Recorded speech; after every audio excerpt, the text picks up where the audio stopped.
Next hour of our time is going to be spent in a very exciting fashion. We're going to dive deeply into the role of women in economic development, and I'm very pleased that Jordan Montgomery is going to step to the podium to introduce our speaker. Jordan is in International Studies and Political Science at St. Olaf College, and he is a peace scholar. Jordan.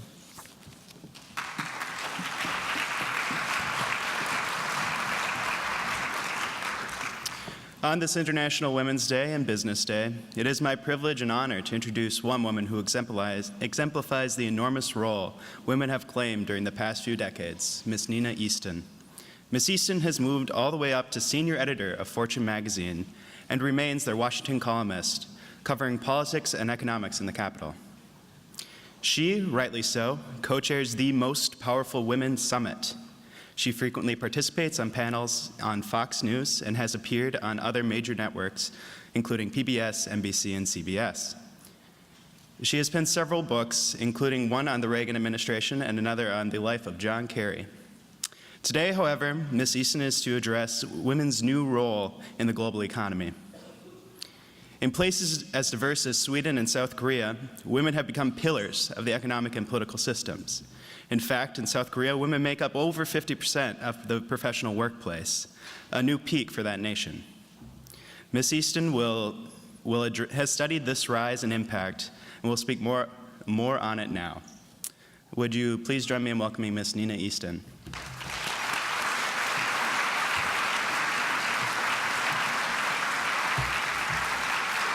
Thank you, Jordan. Thank you so much. It's good to see that a few people are still here at 4 o'clock in the afternoon.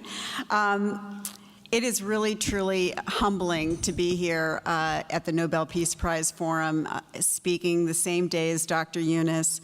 And on International Women's Day, what better way to celebrate that than to have Tawakkol Karman as part of the program. I'm honored, I'm humbled. I have to say I've never won a Nobel Peace Prize. It's fair to say I probably won't ever win a Nobel Peace Prize or any other kind of Nobel Prize. So it's really quite an honor to be here among such esteemed agents for change, people who really shape our world for the better. I'm also delighted that there's so many students in the audience. I spent the last year of my life as a fellow at the Harvard Kennedy School, teaching graduates and undergraduates. And I have to say, I've never felt more energized or alive. And whatever worries I and others have about the future of this country, it's certainly not about the caliber of students that are coming out of our best colleges. And I include among them the colleges right here in Minneapolis.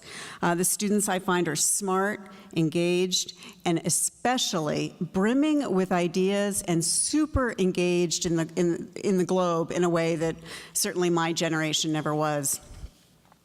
So I've come here to talk today to you about an issue that's very near and dear to my heart, and that is women.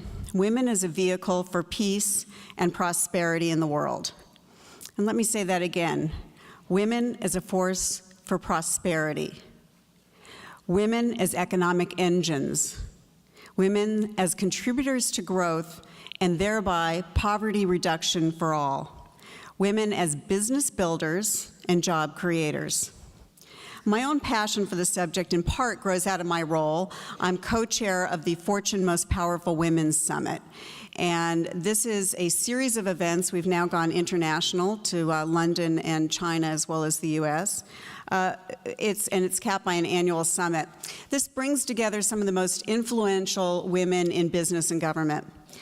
But it's also a community of powerful women who strongly believe in paying it forward. That is, leveraging their own success to bring women coming up from behind. And let me give you one example of that. Fortune partners with the State Department to bring selected young women entrepreneurs from war-torn and developing countries over to this country for a several-week program in which they shadow top corporate executives here in the US, and they get to learn firsthand business skills that they then go back and apply not only to their own businesses, and I can tell you this firsthand, they apply it to helping other women in their communities build businesses and learn business skills. At our annual summit, we also mentor young girls high school girls from military families. I think they're often overlooked in their needs. These are girls who have not only had to move quite a bit, but have watched both parents often be deployed multiple times in Iran and Afghanistan. It really is a tremendous moment to see women like Tyra Banks mentoring a young woman like that, and just the kind of inspiration it provides to them. So we at Fortune believe in the power of young women. Now here in the US, of course, women still face economic barriers, especially at the top. And it wasn't just among our friends in the food industry, I'll tell you that. Only 21 of the Fortune 500 companies have women CEOs. And if you're bad at math like me, I can tell you that's about 4%. And about 14% of corporate directors are women. So we at Fortune like to muse about whether the US economy would not have collapsed in 2008 if there were more women making less risky decisions atop Wall Street.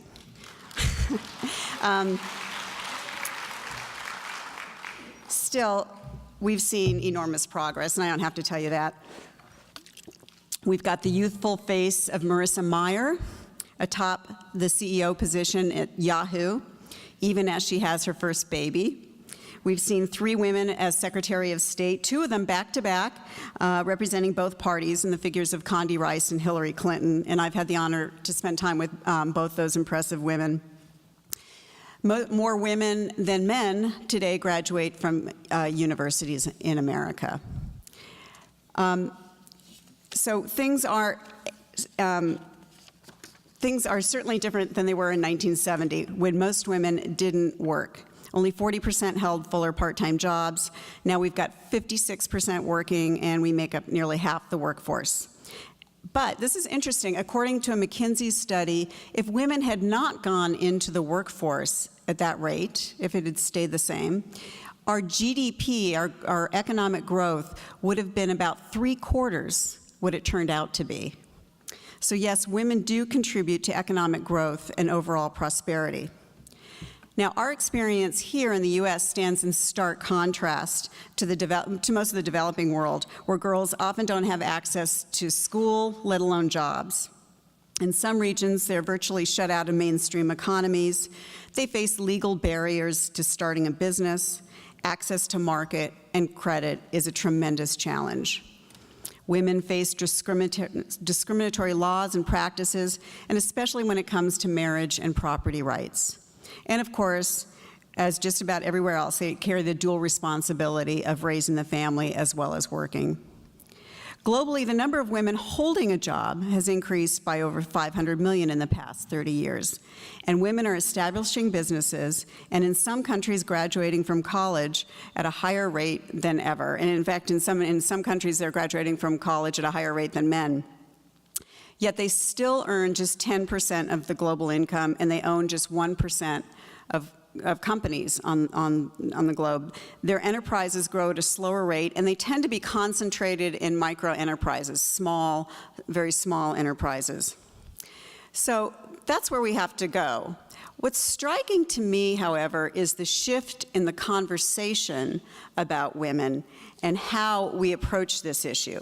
Because there's growing recognition, and this is bolstered by a growing body of evidence, that there is an economic value to having women in your workforce, to being an inclusive economy.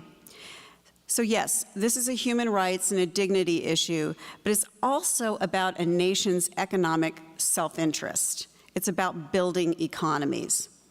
National leaders not only help themselves and their countries when they include women in their workforces. National leaders only help themselves when they include women. And certainly, multinational corporations are beginning to see the value of promoting women in local markets. And that's a trend I'm going to get to in a little bit.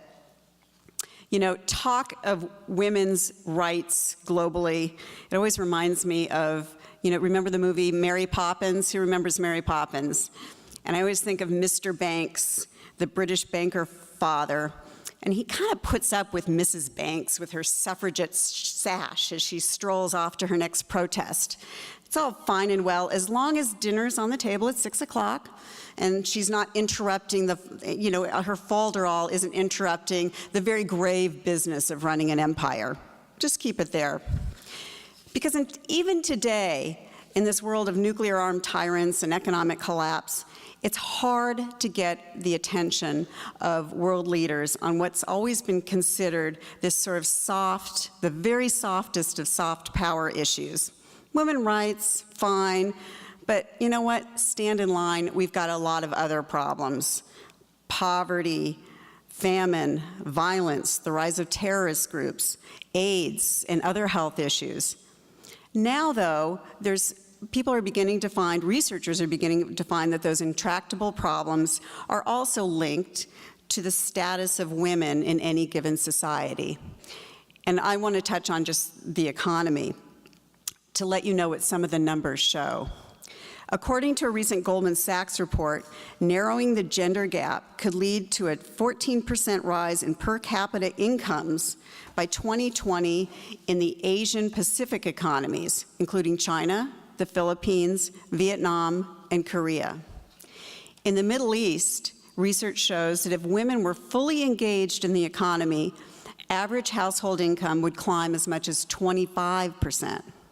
That's considerable, obviously, in a region that's plagued with such unemployment, particularly among the youth. In countries such as Malta, researchers have estimated that GDP gains from gender equality in the labor market could be as high as 40%. Research also shows that labor productivity can increase by 25% in countries that remove barriers to obstructing women from certain occupations. By contrast, failing to engage women in the formal economy has real costs, with some reports estimating that a gender gap can restrict a developing country's national GDP by up to 16%. At Goldman Sachs, Kathy Matsui, she's a partner and co-head of the Asia Investment Research, and she's been studying some of these numbers. She's found that where the gender gap is the widest, in countries like Pakistan and Nigeria, they tend to have struggling economies. By contrast, China, where women have relatively strong economic and educational standing, is enjoying what she calls a growth dividend. Now, this is interesting, too. Take a developed country like Japan, which she also studied.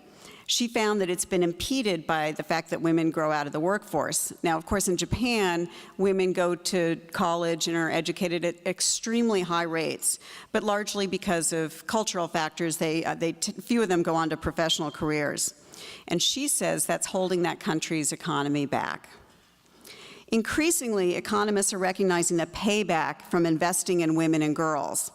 Even back in the 1990s, Larry Summers, who of course would go on to become Treasury Secretary, Harvard President, and Obama economic advisor, at the time he was an economist at the World Bank. Now, the hard-headed, candid Larry Summers is not exactly known for his fuzzy feminist sentimentality, if you know anything about his background. But here's how he put it then, and I think it's even more true today. Quote, investment in girls' education may well be the highest return investment available in the developing world. The Millennium Challenge Corporation is, and I don't know how many of you are familiar with it, it doesn't have high profile, but it's one of the biggest distributors of aid, foreign aid in the US. It requires, in order for a country to get a grant, an MCC grant, and these are large grants to help develop sectors in countries like Ghana and Benin, and it only picks select countries, and you have to meet a whole range of criteria. And you know what stands right next to rule of law and corruption on its scorecard? Whether your girls are being educated. The MCC knows this is smart economics, and a real vivid sign of whether this country is really committed to growth and stability. Not only that, women have proven to be better users of income, better savers, more likely to plow their earnings back into uses that help the entire society, like educating their children and paying for health care. When women earn money, they're more likely to spend it on food, while men are more likely to spend it on alcohol and tobacco, according to research by the MIT economist Esther Duflo. And I don't mean to, this isn't a tirade against men. It's just want to, point out the advantages of including women in the economy. But women do tend to reinvest 90% of their income into the family versus 30 to 40% for men. And the World Bank argues that women exhibit more conservative investment behavior, which that's a whole other issue of perhaps why we're having problems at the top in the US. But anyways, women exhibit more conservative investment behavior and lower moral hazard risk, which leads to higher repayment rates on their loans. Going back to Dr. Eunice's comments, he did everything that traditional bankers don't do. They lend to the rich, we lend to the poor. They lend to men, we lend to women. So increasing access to finance that allows women entrepreneurs to grow their businesses and hire more employees is obviously a smart investment for more broad-based growth. And yet women continue to encounter higher interest rates, more demanding collateral requirements, and cultural bias. In one World Bank study, 102 out of 141 countries had at least one legal obstacle that stood in the way of full economic opportunity for women. So we're beginning to recognize that removing these obstacles and creating an enabling environment for women will bolster economic activity. We need to do things like, not we need to, those countries need to modernize land rights and create fair access to credit. There's been great progress made in improving the economic conditions for women and strengthening their communities around the world, but much obviously remains to be done. Interestingly, one important source of that is the private sector. NGOs, of course, are doing tremendous work in this area, but a number of global companies are also recognizing the importance of cultivating women entrepreneurs in the developing world. Now, of course, these programs are good for a company's image, but these businesses are finding it's in their own self-interest. It's in their own self-interest to create a skilled local workforce. It's in their self-interest to create a consumer market that's able to afford to buy their goods. So let me touch on just two programs I'm familiar with. There's a number of others, though. Since 2008, Goldman Sachs has trained 10,000 entrepreneurs through its 10,000 Women Initiative, forcing the company to rename its program. Well, so they've already reached 10,000, so now they have to rename their program. And I saw the CEO of Goldman at Davos, and he was saying this is a problem, they have to rename the program. I said, why don't you add a zero? Or maybe another zero, 100,000, million, and keep going. They're planning to move in that direction. So in their case, these are women who run sort of small to medium-sized enterprises and are typically underserved when it comes to developing skills, despite the enormous potential that they have to build their businesses and contribute to the economy. So these entrepreneurs are often referred to as the missing middle. They're sort of lost between the microfinancing, crafts makers and that sort of thing, and women in bigger companies or government agencies. So the Goldman Sachs program reaches women entrepreneurs in 42 countries, from Afghanistan to Brazil, China to Egypt, India to Rwanda. And what they do is they partner with academic and nonprofit partners on the ground to bring management training to these women in ways that they can access. So they bring there's a lot of classes near villages at times and hours that work for the local population. So there was a study of the Goldman Sachs program, and it found pretty impressive results. Nearly all the women surveyed said it had helped their businesses, and half reported that their income had doubled as a result. The median number of total employees had increased from 6 to 10 in the 18 months after the program. That's pretty astonishing, and it makes you wonder what would happen if programs like this were implemented on an even far larger scale. There's an even more ambitious program launched by Coca-Cola, and their idea is to get 5 million underprivileged women on a stable income by the year 2020. They call it 5 by 20. Coke plans to be training women entrepreneurs in more than 100 countries by the end of the decade. These are women who become part of the Coke supply chain. They either buy the products to sell in their local kiosks, or alternately, they might be selling the ingredients for Coke products to Coke or Coke companies. 2 years after it started, the program claims to have trained 300,000 women. I should also mention Walmart has launched an initiative to double the amount of goods it purchases from women-owned businesses globally. So like Walmart, Coca-Cola executives have calculated that investments in women are a proven way of boosting a region's economy and in turn increasing its buying power. As a director of the Coke 5x20 program told me, unless you have a sustainable community, you can't have a business. Focusing on sustainable income, she says, will have a longer lasting impact than traditional philanthropy, and she's right. And I thought Dr. Yunus was so articulate in making that case. At the end of the day, if you're just writing a check, that's not sustainable. If you're building a business, it is. Coke's training programs includes workshops in India, remote parts of India, for example, where they'll bring a air-conditioned bus into near a local village so they can reach women in these hard-to-reach areas. They also do financial workshops in Brazil, and they provide solar paneling to store owners in South Africa who are looking to stay open longer and keep beverages cool. So they're doing some pretty innovative stuff on the ground. Now, corporate social responsibility has come under fire in some circles for being a PR tactic at best, and at worst, a distraction or a deterrent from government action.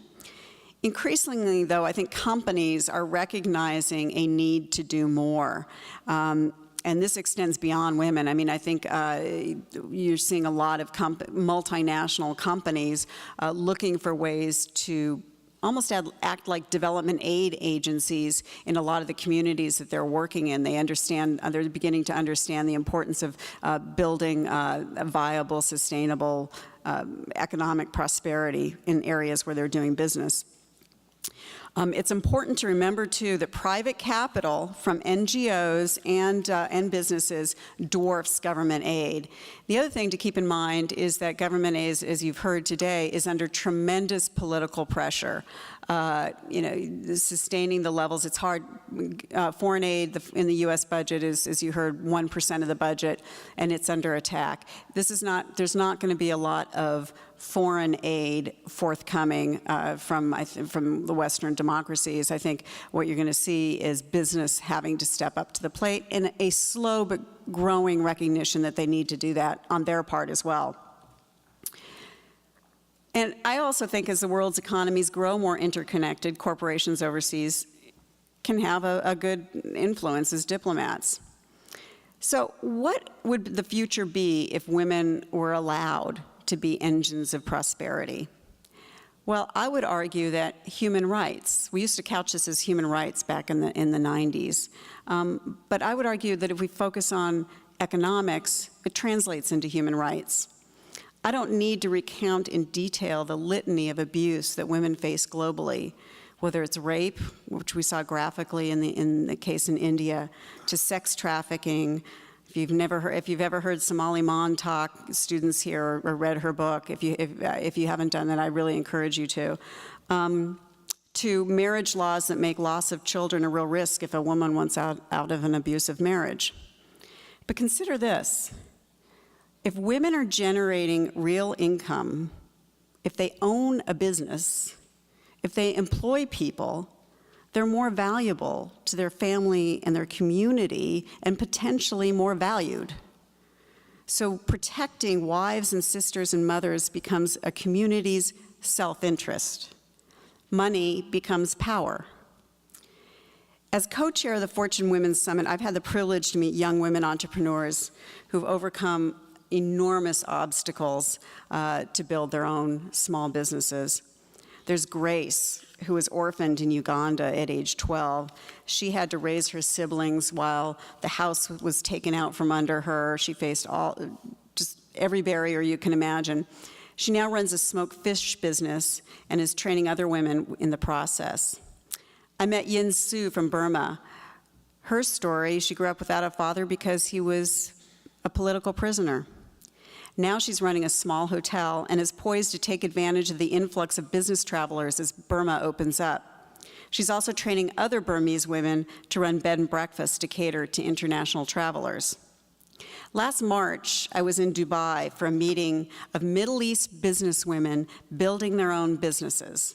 They arrived in a Dubai hotel ballroom wearing running shoes under abayas, designer heels, slim skirts. I could see a tattoo peeking out of a Beatles shirt of one young woman. So it was a range of women from all over the Middle East. Some covered their heads in silk scarves. Others had clearly just come from the hair salon. And they were there to talk the language of business, not politics. In fact, and this is interesting, we were warned by nervous government officials didn't want us using the term Arab Spring, fearing, I guess, that this slightly nefarious gathering of ambitious females might instigate street protests. So instead, the women talked the language of business, networking, accessing capital, mentoring. They even shared personal setbacks with a room full of strangers. It was an amazing moment when the UAE's first woman cabinet minister, Sheikha Lubna, she's a self-described computer geek and a graduate of Chico State, Cal State Chico, I'm from California, so I say Chico State, Cal State Chico, revealed her own inner fears to this audience, her own inner fears and insecurities during her rise to the top. It was an amazing moment in a region where failure is a stigma and sharing it with an audience of strangers in alien language. But Lubna is part of a small but growing cohort of women in the Middle East determined to advance women's rights by talking the language of business, by inspiring women to build their own businesses, to dream big. This is a big challenge in a region where only 28% of the female population is economically active, and most of those are concentrated in low-level positions. Different rules for men and women exist in all 14 economies in the Middle East and North Africa. And Freedom House cites widespread cultural perceptions that women are less capable, more irrational, and better suited for domestic responsibilities. Sound familiar? It wasn't all that long ago when that could describe the prevailing culture in the US, certainly for my mother and grandmother. And I don't want to underestimate the cultural barriers or say they're the same, but there's some similarities. The women who gathered in Dubai that week were determined to fight that cultural tide. As executives and owners of businesses ranging from manufacturing to digital services, they're building these network hubs in Libya and Lebanon, Egypt and Morocco, Tunisia, all over. It's just 200 women. Were they just a drop in the cultural bucket? Yeah, frankly. But as we saw with the Arab Spring, which was sparked, people forget, by one Tunisian street merchant who set himself on fire to protest government harassment of his business, a few people can stir great change. A few women, a few businesses, a few more job creators. As Margaret Mead once said, never believe that a few caring people can't change the world, for indeed that's all who ever have. And I would add, a few people who want to build their own businesses. No one knows that better, of course, than the people, and no one knows better the impact a few people can make than you here celebrating the recipients of the Nobel Peace Prize. Dr. Yunus standing up here this morning was an inspiration to all. To me, these are few with the potential to change the world, and I would argue that there's a few brave women out there that need support, need us to begin talking about this, to make this hard-headed discussion of economics a part of the dialogue, a part of the conversation, and that they will eventually change the world. Thanks.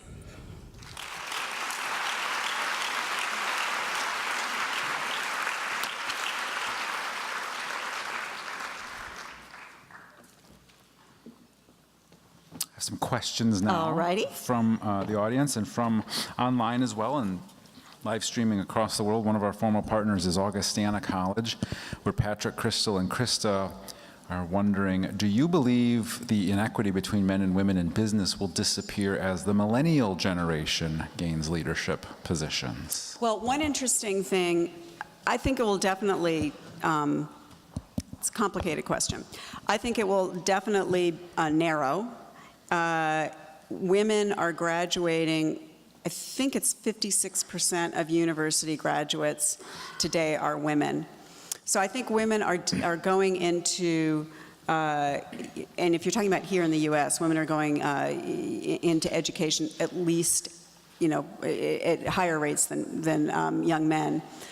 When you get to the top, though, that becomes a more complicated conversation about childbearing, child-rearing, women's different styles of management. McKinsey's done some, the McKinsey Group's done some fascinating studies on how women actually have a different leadership style. We are more risk-averse, it turns out, which is a good thing, and sometimes a not good thing. You need a mix. You need both.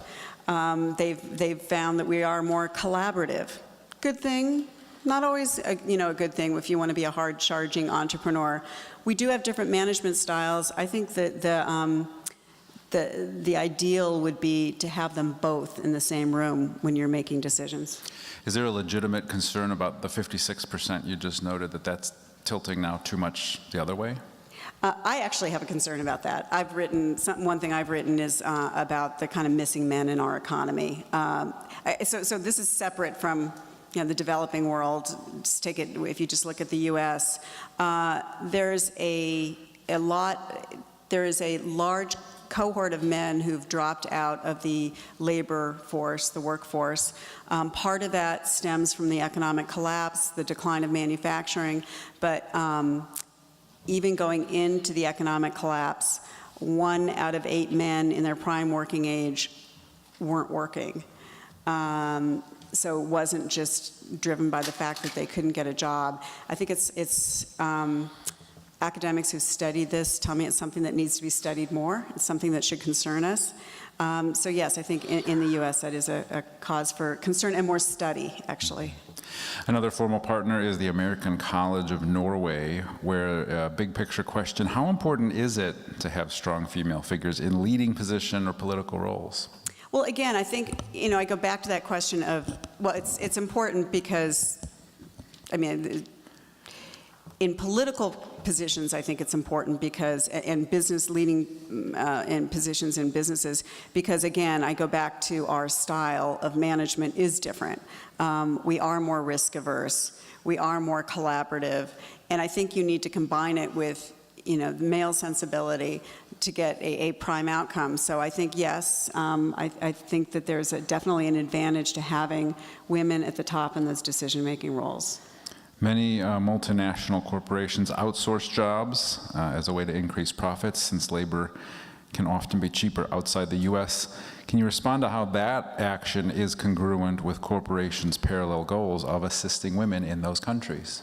Well, that's a more complicated question. They aren't, when you say they're outsourcing jobs, I actually would push back on that, because a lot of, it's a global economy, okay? Just as a fact. It's a global economy. For our companies to succeed, they've got to operate globally. And that means that they have to build operations overseas. They've got to build a lot of operations close to their markets. And the question about outsourcing is a complicated one, because there are studies that show that companies, when they build, when they profit by building operations overseas and accessing overseas market, that actually builds more jobs back in the U.S. than companies that didn't do that. So I would disagree that it's just that they've just outsourced all the jobs. That's a more complicated question. On the corporate theme, though, here, staying with that for a moment, Elizabeth has a question. How does corporate social responsibility perpetuate an understanding of business solely as a means of making money? And what would a woman's role... How does corporate social responsibility perpetuate an understanding of business solely as a means?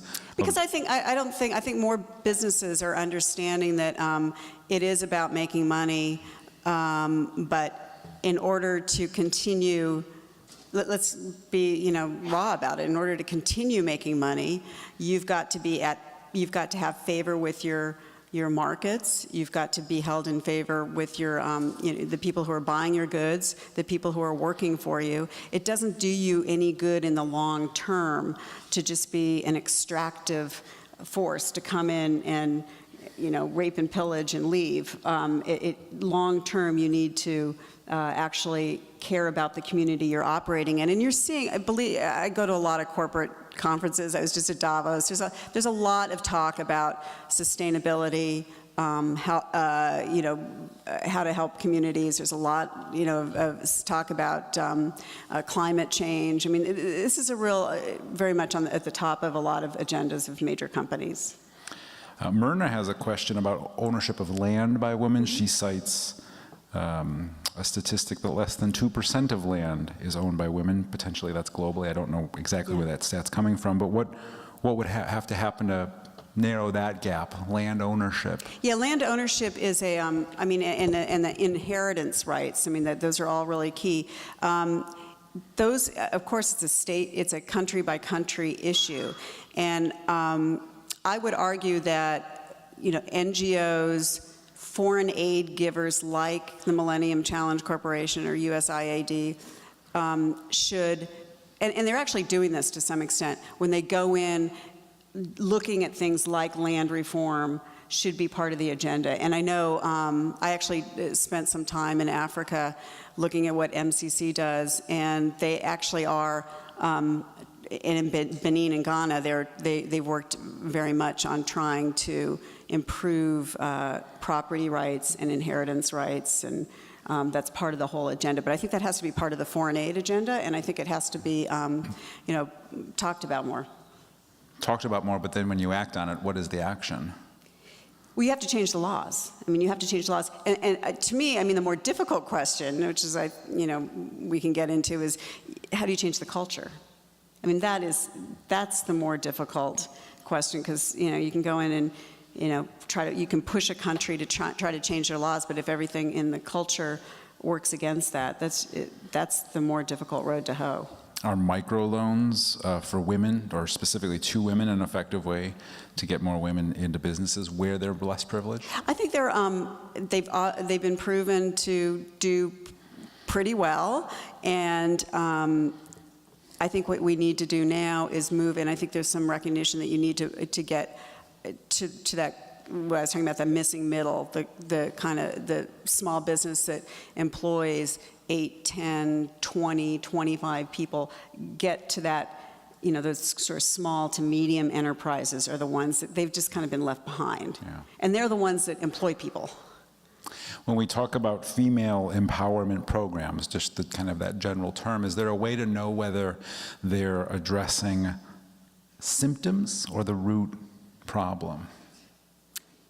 Well, I think, they sort of go hand in hand. Sometimes you have to, sometimes again, it goes to that culture question. This is something I've asked Hillary Clinton, because she's actually had to take the whole cultural question in the Middle East. You can't, walk in and, tell them to be more like us. It's just not going to work. And that's why I go back to this, women encouraging women to start businesses, giving them the skills to start businesses. It's a more organic process than going in and demanding that laws be changed right now. That if women increasingly become valued economic players, it's just going to happen more organically. So. All right. Who are your female role models? And locally, what can women do to mentor other women? Locally? Yeah. Well, locally, I think students here women students should be very conscious of just, if you're a senior, the freshman behind you. I think younger women, high school girls, always showing them that there's someone that they can talk to. I didn't have, people always ask me, because everybody's always talking about role models or mentors. I didn't have mentors growing up. I know there's a big emphasis on that. I can tell you people who inspire me, and two of them on the top of my head are Condi Rice and Hillary Clinton, strong advocates for their positions. Olympia Snow, there's a lot of women to look up to there today that there didn't used to be. From the American College of Norway, in your opinion, will we achieve a complete gender equality? And if so, when? Go ahead, predict the future. Okay, so I joke with my sons, because I have 2 grown sons, and now I have a young daughter. But I used to joke with my sons, if only women ran the world, and they hate hearing my rant. And by the way, I'm pretty conservative, and I'm very much a free market person. So, they always love I'm a Fox News panelist, so they love hearing these 2 sides of this. But, and I always like to say, and when they push me on it, I always say, yeah, if women ran the world, it'd be very peaceful, but we'd all be living in mud huts. Will there be gender equality? I think I'm a mother too. I think the having children, raising children, is something that makes it, when you say equality, like, well, there'll be 50% CEOs will be women. I have a hard time seeing that happen, but we have a lot of stuff that men don't. So let me put it this way. We find routes. Let me put it this way. We find routes that men don't. I think if you're saying, will there be equality based on this world where men are at the top? No, but I think we will find our way around it. There's incredible women entrepreneurs out there who just left big companies and started their own efforts, and we have our first woman billionaire, by the way, the maker of Spanx. Okay, so, and she just started from scratch, right? So, I think we're going to see women finding their own path, but not necessarily having gender equality within the domain that we have it right now. But well, then let me ask it in a different way. Do you believe in complete equality between men and women? It depends on. I don't believe that there should be laws that say, if CEOs should be paid exactly the same. I don't believe in quotas on boards. I don't believe in legal imposition of it. But I believe in, certainly I believe in, well, I don't believe, my sons would say I don't believe in gender equality because I think women are better than men, so. On the salary. Sorry. There we go. And I don't mean, again, I don't want to, I love my boys, I love men, I don't want to sound like one of those, but, I think we have, I do believe that we, and I was kind of being flip, but not, when I think it is true that if there were more women at the top ranks of the entire financial system, and I'm not somebody that blames just Wall Street for the collapse of the financial system. I blame a whole host of others. But I do think a lot of risky decisions were made all up the chain of the financial system.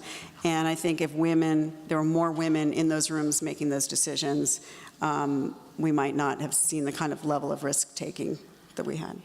On the subject which you noted there about family and career salaries, things like that, I read a recent article here from someone in the audience which said women need to negotiate their salary and bring their values together at work and not give in. I'm sorry. Well, the question has to do with negotiating your salaries at work, especially when you've taken time off to have a family.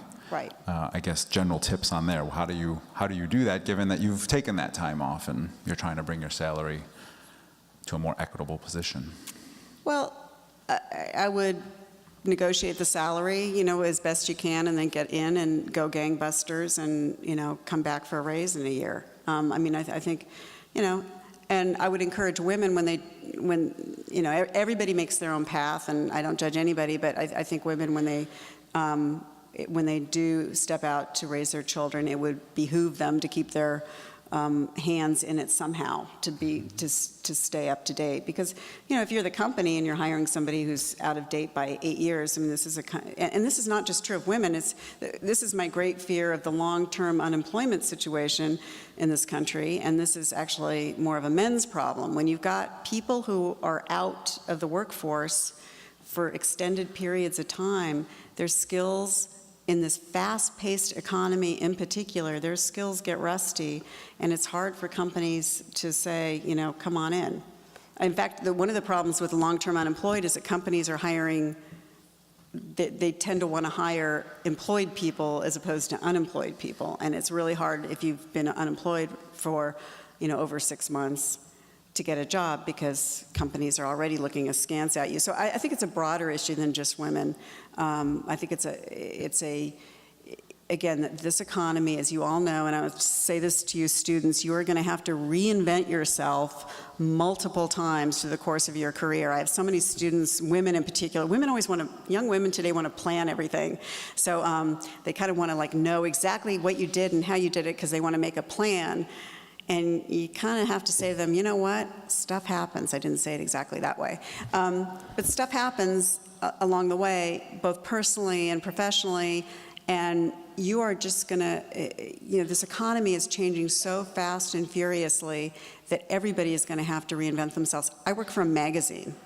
I work for Fortune magazine, which is part of Time Inc. If you followed the newspapers this week, they were going to sell off, Time Warner was going to sell off all of our magazines except for Fortune and Time, which, they the press reports made a point of pointing out are not profitable, or their profits are going down. And now they're going to spin off all the magazines into this Time Inc. thing. Anyways, magazines are in trouble. Magazines are in trouble. So, don't think it doesn't go through my head, what's your next chapter? What are you going to do? Journalism is in trouble. Newspapers are in trouble. NPR has a funding source. They're not in trouble yet, right? That is not in my pay I'm grade joking. to answer that question. I am not at liberty. Moving on, do you foresee, going back to some earlier comments you made about men too, do you ever foresee men becoming the minority of the working force, especially here in the United States? And if so, would that be a problem? That's an interesting question. Could we possibly see where men are the minority of the working force, but concentrated on top? It's kind of like the Catholic Church. Like you go, I'm Catholic, so I can say that. So, how many churches have you gone in where it's, primarily women in the pews, but we know who's controlling the church? So I could actually see the way things are going, that women, are a majority of the workforce, and they kind of, up through the kind of upper middle ranks, but the top is still overwhelmingly men. Curious to know your thoughts on Melissa Meyer's policy about telecommuting, or should we say non-telecommuting at Yahoo. And Best Buy followed up here locally recently. About a few days later, then Best Buy followed up as well. Oh, really? Mm-hmm. Similar. Well, as a telecommuter, I think people, I understand what those companies are trying to do. Melissa Meyer is trying to turn around a troubled company and feels like, who knows how much people were abusing the privilege, and she needs people to be in the office and, all hands on deck. And and there is a level of, ideas and, knowledge and everything that gets cross-fertilized when you're in an office.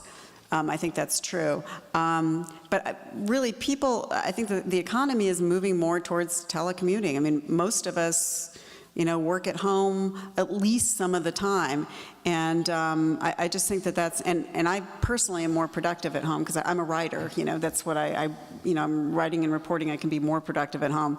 So, I think it depends on the situation, I guess is what I would say. I can understand the needs of a company if they feel like that's the best way to get the creative juices flowing to turn a company around, maybe, Mm-hmm. But what's the tie-in, I guess, the spirit of that question was, what's the tie-in to the conversation about women, especially trying to have careers, men as well? Does that gonna... Men work at home too. Men telecommute. And it's not like you're taking care of your kid while you're home. You still need, it makes it a little easier to pick your kid up at 3 o'clock, I guess. But a lot of men telecommute too. So I don't see that as a gender question so much. What is the best new idea you've heard or thought of to close the economic gender gap? The best idea to close the economic gender gap. Over, like here in the U.S.? I find these are two different conversations, the U.S. and, or the, Western world and the developing world.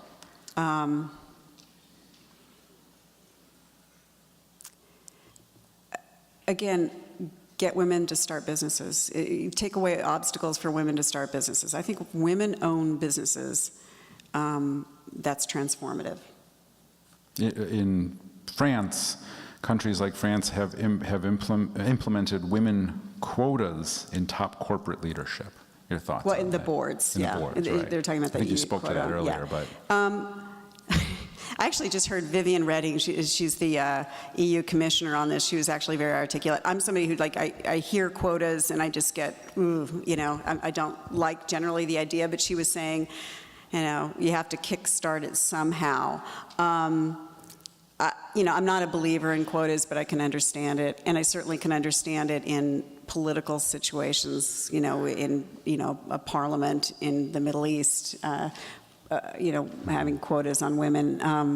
I can understand it. It's definitely something I would not favor in the U.S. There's a lot of discussion about the inequity at the top, but what about most women who are more likely to live in poverty than men?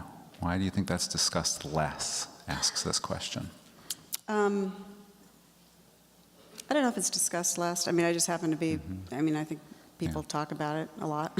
Is this a fair statement to say? Women are better in politics and diplomacy, and their ability to compromise may lead to peace in some parts of the world. Well, again, I used to say we should have more mothers as I'm sitting on the playground with my kids. You know, we need more mothers as Middle East peace negotiators. You know, that's not yours. You need to learn how to share, you know, kind of the basics. I do think that women, again, I think women in conflict zones, not every woman, but having more women in these conversations will tend to lead towards more peaceful outcomes in the long run. It's just they, again, and I'm not just saying this sentimentally, you know, McKinsey has studied this. Women tend to be more collaborative, tend not to take as many large risks as, and it's not we're all individuals, everybody's different, but women do have a different style overall, and I think if you include more women in the conversation, that it will lead to more peaceful outcomes. Tangentially and related to that, Kelsey at Concordia wants to know what are some of the traditional feminine characteristics you see as crucial components of leadership that are missing? Well, again, I just whatever. And that can be it's business and politics, I guess, is her Yeah, I mean, question. again, I just said that. I mean, you know, more conservative in their approach to things. You know, less risk taking, and more collaborative, and more inclusive, and more, you know, more willing to hear everybody's side of things, and listen more. I think those are the. I should have had that McKinsey study right at my fingertips. But again, these aren't just stereotypes. These are things that women. Now, I would add to that, by the way, women can also be their own worst enemies. And you've probably heard of Sheryl Sandberg's book that just came out, Lean In, that women tend to be insecure and undercut themselves particularly in the business world. So. There's a lot of, if women want to move ahead, I think there's a lot to be done on the personal level. Sheryl talks about women feeling like they're the great pretender, that they don't deserve whatever position they have. And, you know, she says, lean in. You got to lean in and believe in yourself and, you know, ask for that raise and stand up for yourself in these meetings. So, you know, I think it's interesting. Can I tell one little story? Please. Okay, so we had what's to me interesting about this conversation in the U.S., particularly for you younger people, this will be interesting.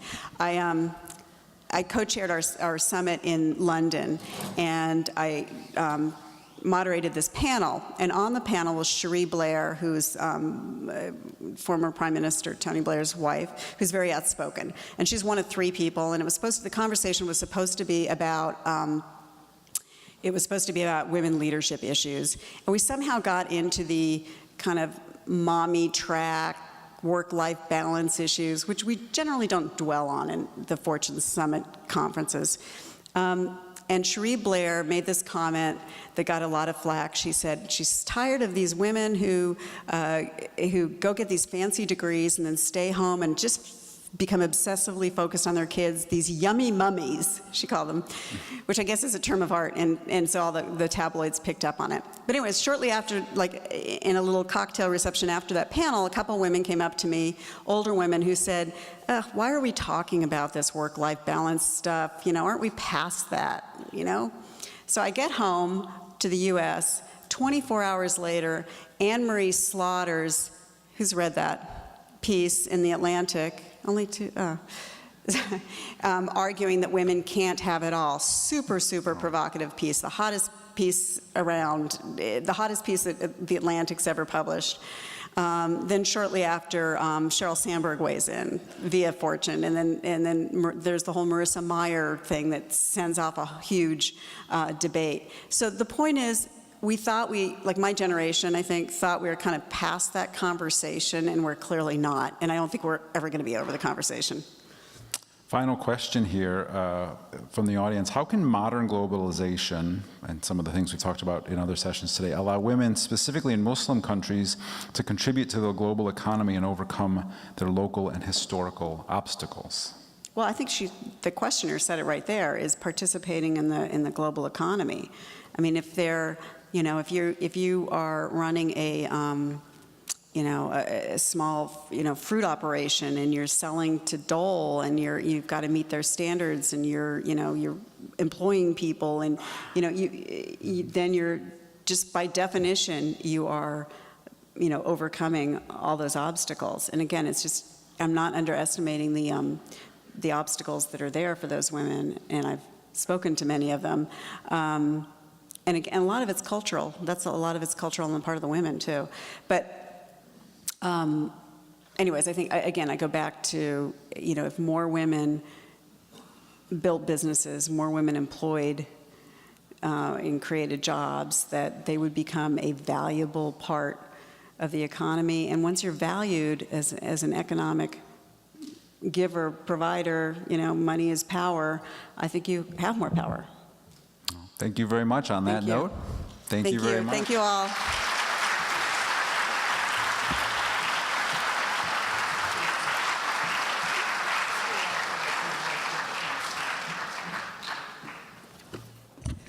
Well, our thanks to you, Tom Weber, NPR News host, for wrapping up this first day of the Nobel Peace Prize Forum, the business day. We appreciate your efforts very much. It was great to have the involvement of this audience. And Nina Easton, what an honor it is to have you with us here at the Nobel Peace Prize Forum and sharing your wisdom. And we have a small gift for you. Oh, it's gorgeous. Thank you, Jordan. Thank you all. Thank you. It's beautiful.